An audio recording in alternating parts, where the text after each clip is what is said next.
why start with C in 2026? It is a wonderful foundation on which to build your understanding of how a computer works and how software is built. It's about as close as you can get to the hardware before things devolve, at least aesthetically, into assembly code, which is much scarier looking code, I think, for most people, almost everyone perhaps. And certainly beyond that is zeros and ones, which is not going to be fun for anyone.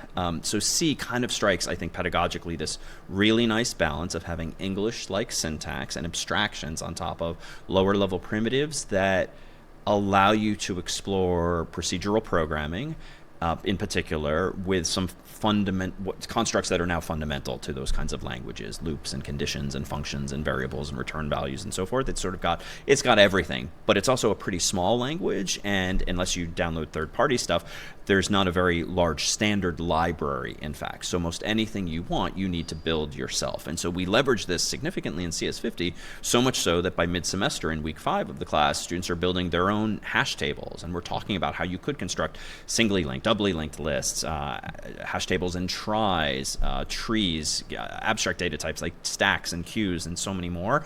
And what I think is especially meaningful about C is that you can't just instantiate one of those data structures if you want one, like you can in Java and C++ with STL and certain other libraries. Like if you want it, you're going to have to build it yourself. And I think that alone is a good educational exercise, not because you're going to need to build that thing again, but because there's value, I think, in really understanding from the bottom up what is going on inside of that device, so that one, you can make more informed decisions as to how you want to engineer and design your own data structures down the line.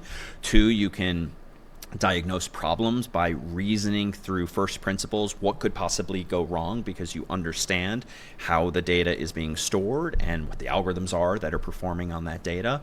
And three, it's a wonderful scaffold to higher level languages, because one of my favorite things from week 5 to 6 in CS50 is students go from having written in week 5 like their own hash tables implementation for adding data, retrieving data, and so forth, which is like this many lines of code for some font size. And it gets whittled down in week 6 to one line, where you just instantiate a Python dictionary. And you can be productive with a dictionary, and many courses do teach programming by way of Python alone, and we too have done it for some of our audiences. But you really never get around to understanding what's going on underneath the hood. And our goal in CS50 among them is not to output programmers, but engineers and educated citizens and folks who really understand from first principles how technology works. And so C, for instance, strikes, I think, just that right balance. And for those students who want to go even deeper in a systems class, they can go learn about assembly and compilers and so forth. But those students who want to go on to web programming or data science stuff or AI nowadays can just build on top of the C and then in turn Python layers that we use in the class. I was doing research and I saw a YouTube video that said, whatever you do, don't take CS50 clickbait, whatever. Okay. Yeah, so I watched the video, and the person's... So it worked. Yeah, it got me. And the perspective of the author of this video was that CS50 teaches you all this stuff that you don't really need to know if you were like a full stack engineer or something. Like if I was just going into the industry and I'm just making web apps or, whatever, and using JavaScript, or that a lot of this underlying stuff you might not need, and so maybe it's not a good use of time.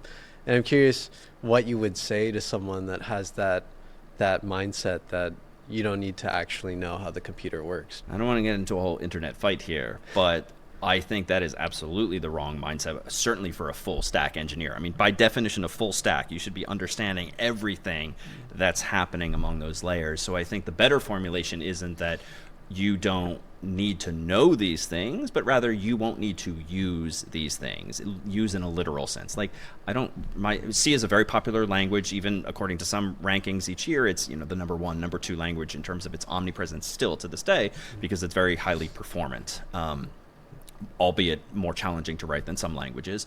I only use C for 5 weeks during CS50 itself, but that doesn't mean that it hasn't helped me understand higher level languages, what is going on inside of a system, how you can improve the performance of or the design of some system by understanding, again, those first principles.